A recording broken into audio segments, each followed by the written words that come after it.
বসন্ত TV. বাঞ্ছারামপুরে প্রতিবন্ধী কিশোরীকে ধর্ষণের অভিযোগে মসজিদের ইমাম গ্রেফতার। ফয়সাল আহমেদ খানের পাঠানো তথ্য ও ভিডিওচিত্রে বসন্ত টিভি। মসজিদে পড়তে আসা 17 বছরের এক কিশোরী প্রতিবন্ধীকে ধর্ষণের অভিযোগে মসজিদের ইমামকে গ্রেফতার করেছে পুলিশ। এই মেয়েটা কি প্রতিবন্ধী ছিল? প্রতিবন্ধী আছিল যে মেয়েটা। তুমি কথা কোকা হুজুর তারপরে 17 বছর বয়স এরকম একজন হুজুর হয়ে আপনি এটা আপনার বিবেকে আসলে করে নাই, বিবেকে কাজ করে নাই। আপনাকে এই কাজটা কে করাইছে মনে হয়? মেয়ের রুমে আসছে। আপনারা কি সন্তানে করছে, বল করছিল নাকি কোনটা? আপনার গ্রামের বাড়ি কোথায়? আপনি ইমামতি করেন? জি। এটা কথা। আপনার গ্রামের বাড়ি কোথায়? তাতুয়াকান্দি। কাজ করতে হলে কোনো মসজিদে? শান্তিপুর মসজিদে। তা আপনারা কে মানে কোন ইয়ে থেকে কাজটা করছে? কি সন্তানে ভর করছিল এরকম? আপনার একটু আগে আমাকে বললেন যে সন্তানে ভর করছে, সন্তানে করেছে।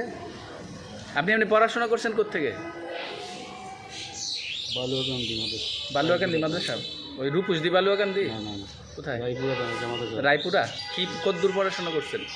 কাফিয়া বলছেন? হ্যাঁ, কাফিয়া।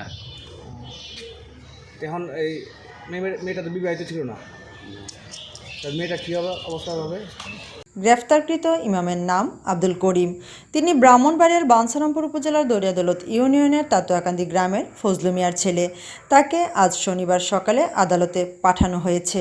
পুলিশ ও এলাকা সূত্রে জানা যায়, 4 এপ্রিল শুক্রবার রাতে উপজেলার সোনারামপুর ইউনিয়নের শান্তিপুর উত্তরপাড়া বাইতুল মামুর জামে মসজিদের সামনে থেকে তাকে গ্রেফতার করা হয়।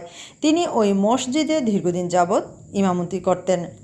ধর্ষণের অভিযোগে অভিযুক্ত ইমাম আব্দুল করিম জানায়, তিনি 2 কন্যা ও 1 পুত্র সন্তানের জনক এবং ঘরে তার স্ত্রী রয়েছে।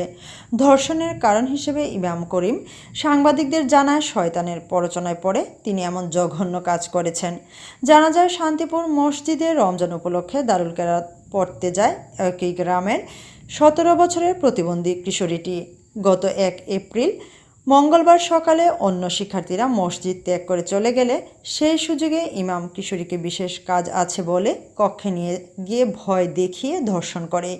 এই ঘটনা কাউকে বললে ওই কিশোরীকে প্রাণে হত্যা করার হুমকি দেয় অভিযুক্ত ইমাম। পরবর্তীতে আবারও ঘর ঝাড়ু দেওয়ার উছিলায় দ্বিতীয় দফায় তাকে একই রুমে ধর্ষণ চেষ্টা করলে ওই কিশোরী বাড়িতে গিয়ে তার পরিবারের লোকজনকে জানায়। গতকাল 4 এপ্রিল কিশোরীর মা সালেহা বেগম বাদী হয়ে বাঞ্ছারামপুর মডেল থানায় অভিযোগ দায়ের করেন। অভিযোগের প্রেক্ষিতে রাতেই ওই ইমামকে গ্রেফতার করে পুলিশ। বাঞ্ছারামপুর মডেল থানার ভারপ্রাপ্ত কর্মকর্তা মোর্শেদুল আলম চৌধুরী বলেন, এক কিশোরীকে ধর্ষণের অভিযোগে মসজিদের ইমামকে গ্রেফতার করা হয়েছে।